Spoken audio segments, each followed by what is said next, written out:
Hello and welcome to Melody Joy Quilts. I am your host, Melody Joy. Now maybe you're somewhat like me and have a whole bucket overflowing with scraps. These are all my Christmas scraps. So I had them in this little plastic shoebox and I made a quilt, brightly Christmas quilt that I made, and I love it. I just think it is beautiful. That Christmas quilt, brightly. And I made sort of a scrappy version of it, and I loved the way it turned out. But I ended up being left with quite a bit of scraps, and most of them are pretty small. Some of them are a little bit larger, but a lot of them are kind of small pieces, or they've already been cut down to either 2.5 inch strips, or I have a whole baggie full of 5-inch squares. And so I was trying to figure out what I was gonna do with all of these Christmas scraps. And a very popular type of scrappy quilt block is a potato chip. And a potato chip is where you cut something down. So like if you have, a 2.5 inch strip like so, you would cut it down to be 2.5 by 4.5. And if you look up potato chip quilts, there's so many different variations on how you can lay these blocks out. But the 2.5 and 4.5, this shape block, it works really well. It plays really nicely with other blocks this size, and you can really make some fun items with it. Okay, well, I could have just made a potato chip quilt, but I did find a few other items. I found a free pattern on Fat Quarter Shop for this adorable little cabin, and it has a lot of these potato chip blocks in it. So a lot of these are already cut to 2.5 by 4.5, like the one that's supposed to be the door, 2.5 by 4.5. I just thought this was so cute. You do need a few larger pieces that are up to 3.5. The biggest piece you need is 3.5 inches by 6.5 and 2.5 by 7.5. But those are the biggest pieces that you need. So most of these pieces are quite small. There's some 2.5 inch squares, some 2.5 by 4.5.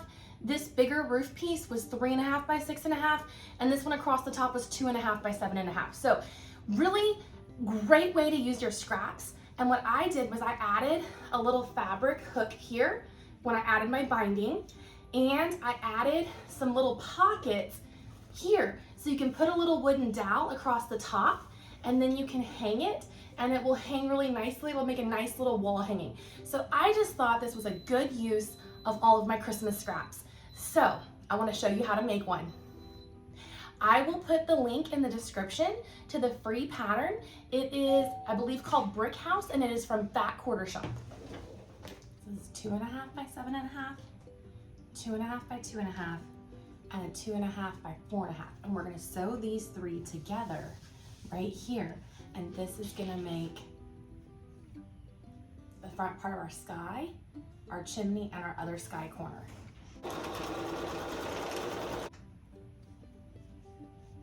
So you just want to take your two pieces, put them right sides together, and then we're going to sew with a 1/4 inch seam. And I'm just going to sew all three of these pieces, and then I'm going to press them.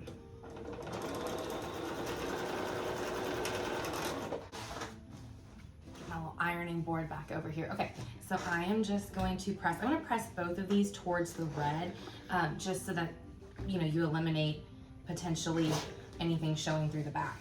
Okay, so this will be the top of my little house block. I think this is so cute. Okay, so next I have that. So for this red part of our roof here, I'm gonna cut a piece that is 3.5 by 6.5. I also need a 3.5 by 6.5 of a different color. I'm gonna use, I actually did not have enough Christmas fabric that was 3.5 by 6.5 wide, but I found this kind of dark green in my just regular fabric stash and decided this would be perfect for this project. So what I'm gonna do is cut myself a strip that is 3.5, because I'm gonna use this strip. I need a 3.5 by 6.5, and then I need a matching, well, you can make it as scrappy as you want, right? You can make this as scrappy as you want, but I do know that I'm gonna need a matching 3.5 inch square, is what the pattern calls for. Although you can make it completely scrappy. You can make this, You can make it as themed as you want. Maybe your house is, you know, a superhero house and you're using Paw Patrol fabric, or who knows. You know, you can make this however you want.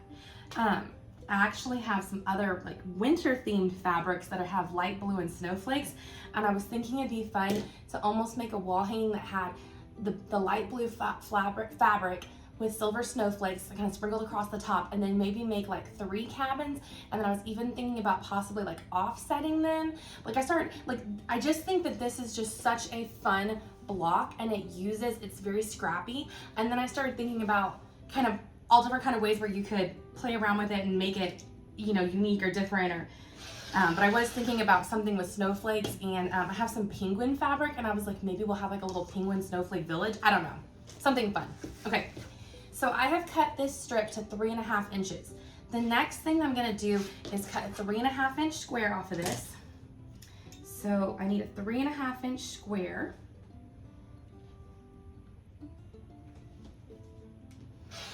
And then I need 3.5 by 6.5. And again, all of these measurements are in the pattern. It's a free pattern, and I'm gonna put it in the description.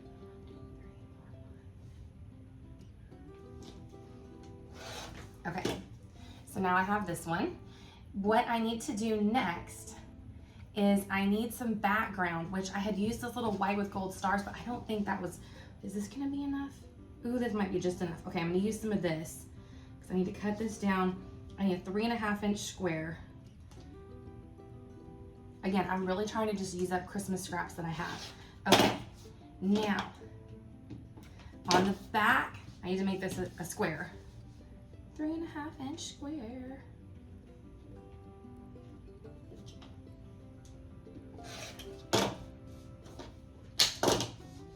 Okay, I'm gonna take one of my heat erasable pens.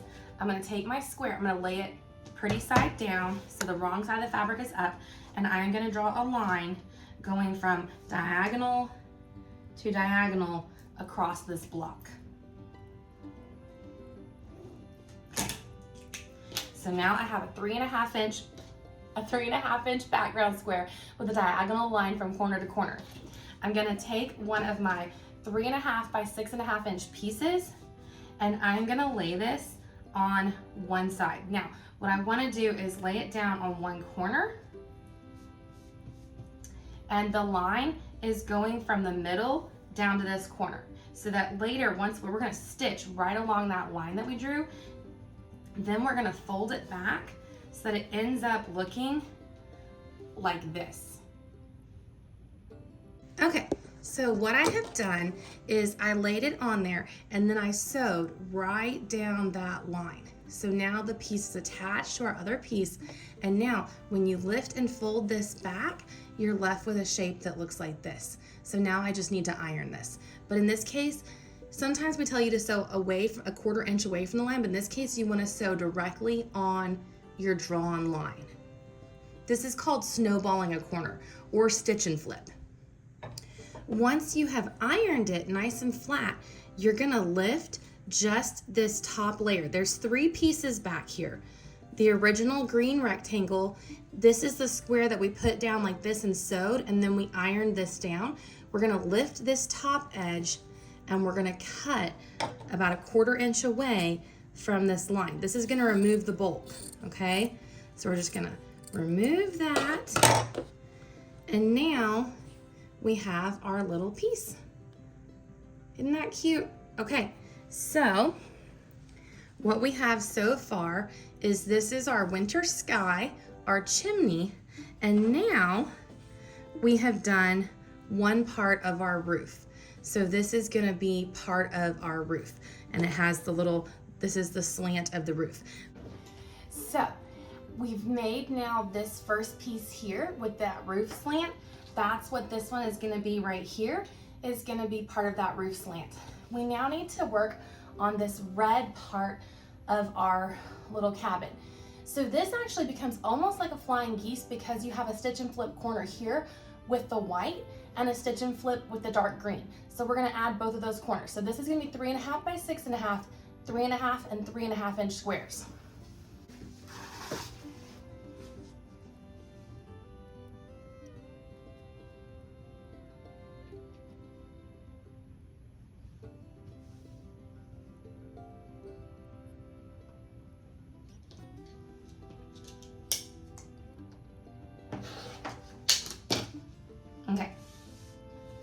So this is my 3.5 by 6.5 inch piece.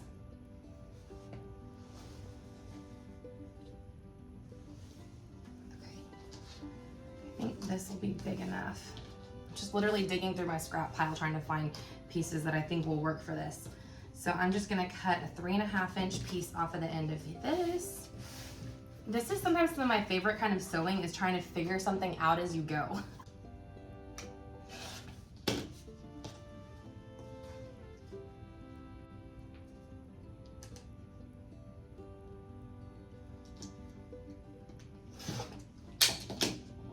Okay, so I have 2 more 3.5 inch squares, and I'm gonna use these for this next part. We're gonna draw a diagonal line on the back side of the fabric.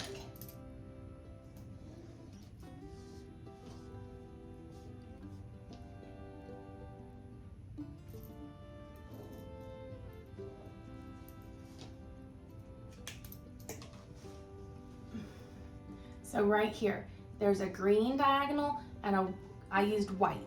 You could use whatever color you want for like your sky. So I'm gonna lay my piece down here. And so I'm very visual. I like to see, I'll lay this in front of me here so I can see. Okay, so I need to have the green one going like this. And that's gonna be that part of the roof there. So that one's gonna go that way on that corner. So let me go ahead and sew this on.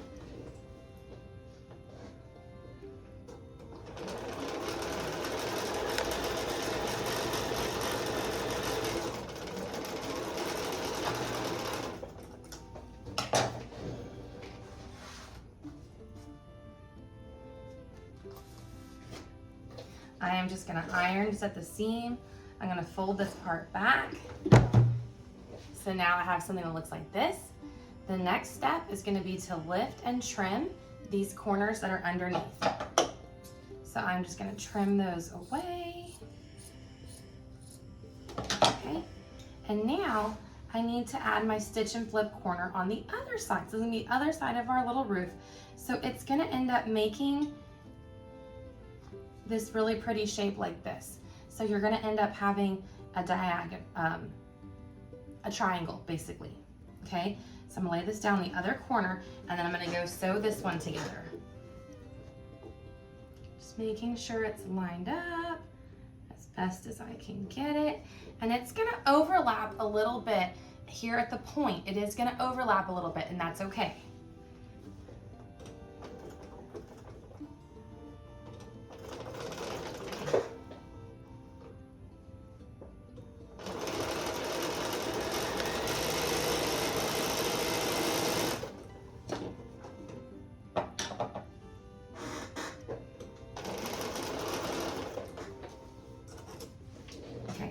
So same thing, we need to iron to press our seam and then we need to stitch, we need to flip that back over. So I'm gonna iron it, flip it. So now we have our little roof unit. Okay, I'm gonna trim off those extra 2 layers on this side.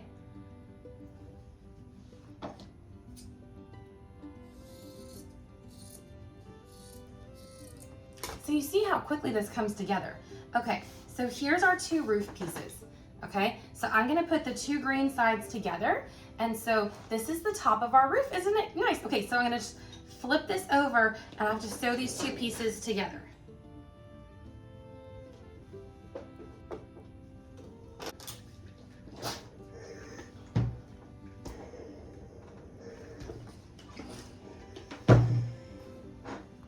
Okay, so now you have the top of your roof. So what I'm gonna do now is, this is the top of my roof, and this is my little chimney piece. I apparently made one of these a little bit too long. I'm not sure. I apparently made one of these a little bit too long. That's okay. All I'm gonna do right now is just trim this, and trim that. Okay. So now that you have your chimney piece and your roof piece, we're gonna just put these together and I'm gonna sew down this side.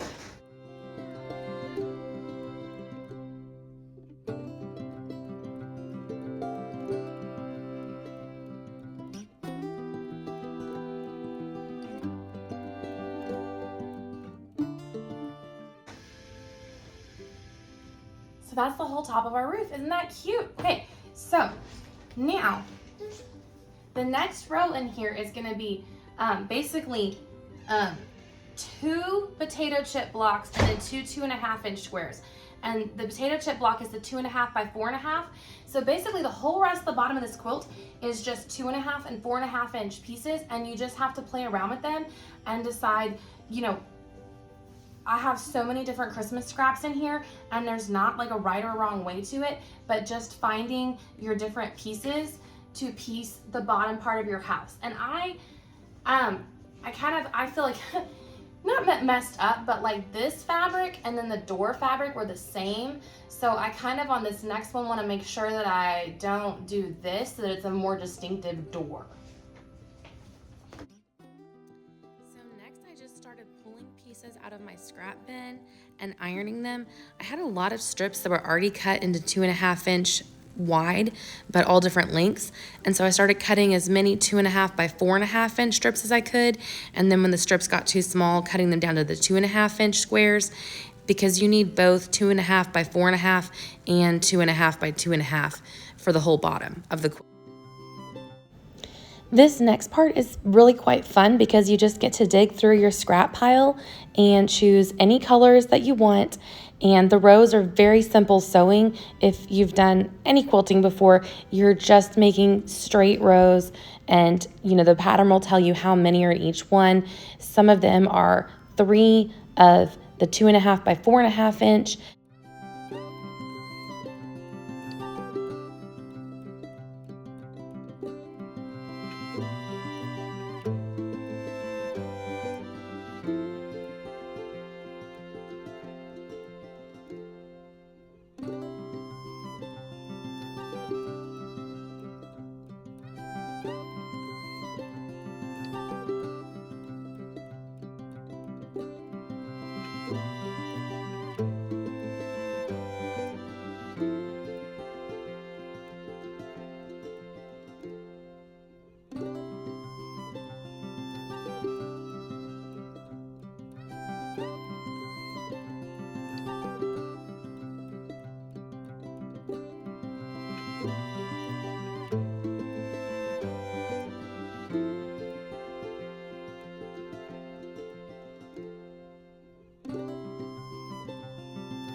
I didn't worry too much about what was going where, except that this time I did try to make my door more high contrast so that it would actually stand out, because in my first one I felt like the door sort of blended in. I'm just doing everything with a 1/4-inch seam, and I have my stitch length set to 2.5. Another really easy thing about this pattern is that there's not a lot of seams to match up or nest because the house is kind of on a brick pattern. The blocks are offset from each other, so there's not a lot of seams that you have to match up.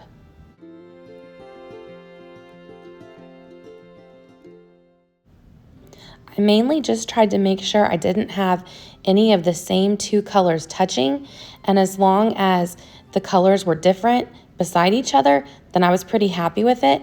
And I just kept working row by row. This part is really, really easy and fun.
there's the whole bottom of our little log cabin.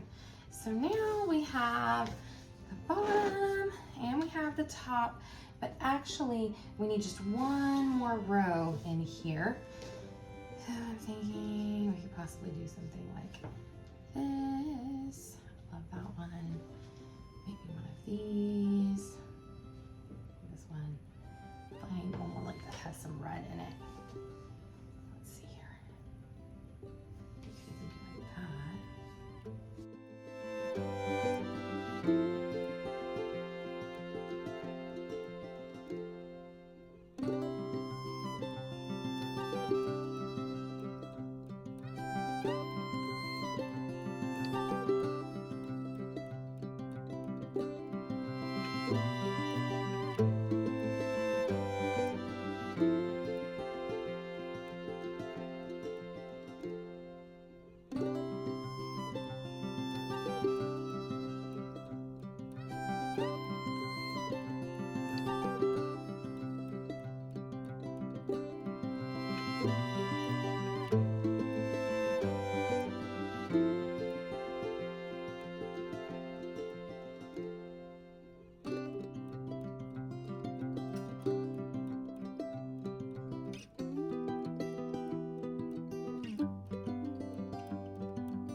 Let's iron it open.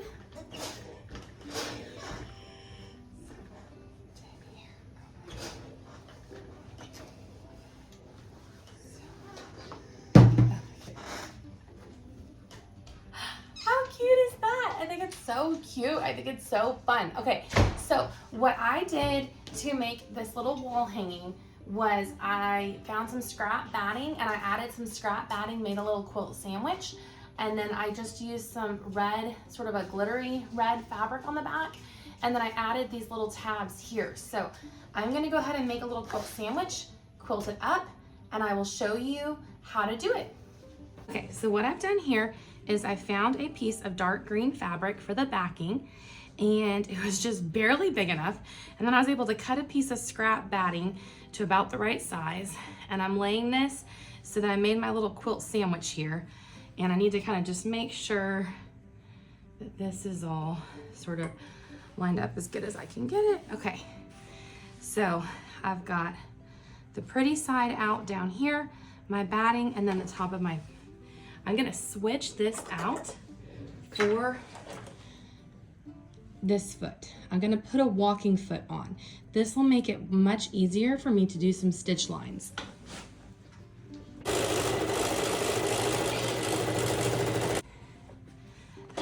Few little quilt lines here. Okay. Once you're happy with the level of quilting, and this is just for a little wall hanging, all I did next was trim up the sides.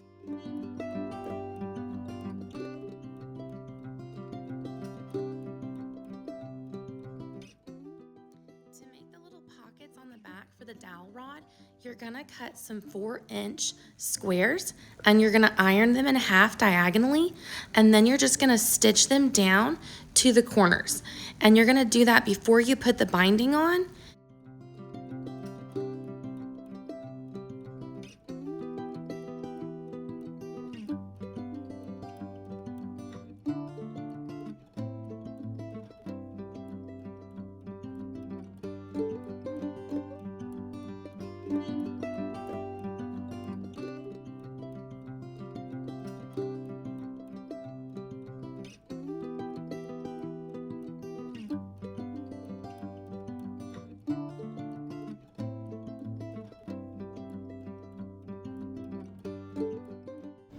To make the fabric loop, you just take a piece of fabric about 3 inches by 10 inches. I really didn't even measure this, but I iron it in half, and then I fold both sides in towards the middle and iron it again. and then fold it in half one more time so that all the raw edges are in towards the middle. And then you just sew down either side. And this just, if you had a ribbon, you could also just use a ribbon, but if not, I'm just basically trying to get all the ugly side of the fabric into the middle and close it up in there.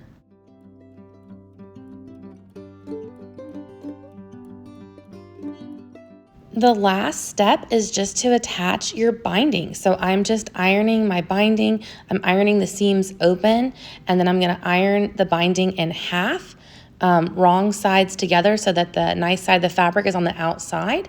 And you can use whatever is your preferred binding method, but you just need to add a little binding to this wall hanging, and then you're gonna be all done.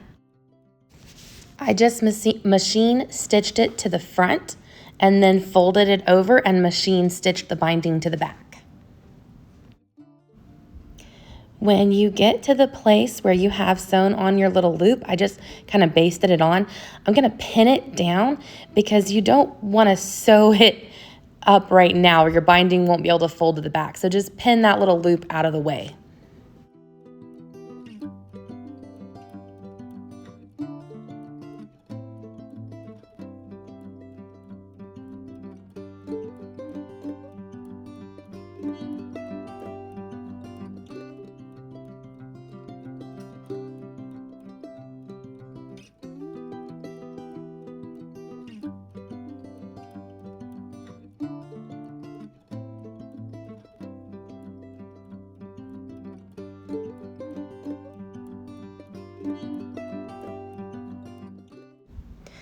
I do like to give my corners a little snip, just very carefully. I just remove a little bit of bulk from the corners and I find it a little easier to fold the binding to the back this way.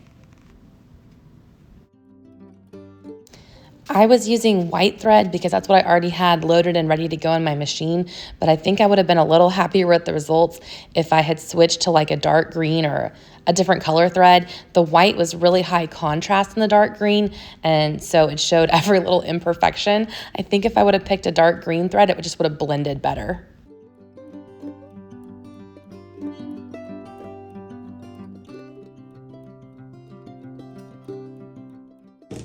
Okay, so I have made 2 of these now. I have this one and this one. They both are similar on the backs, but slightly different. They both have the little dowel rod hook, so you can slide a dowel rod in here, and then you can hang it from this little hook. And I just think this pattern is such a fun, scrappy pattern. So I hope you enjoy making it. Maybe it'll inspire you with some of your scraps. If you don't want to do just a plain potato chip block quilt, maybe a potato chip house. And happy quilting!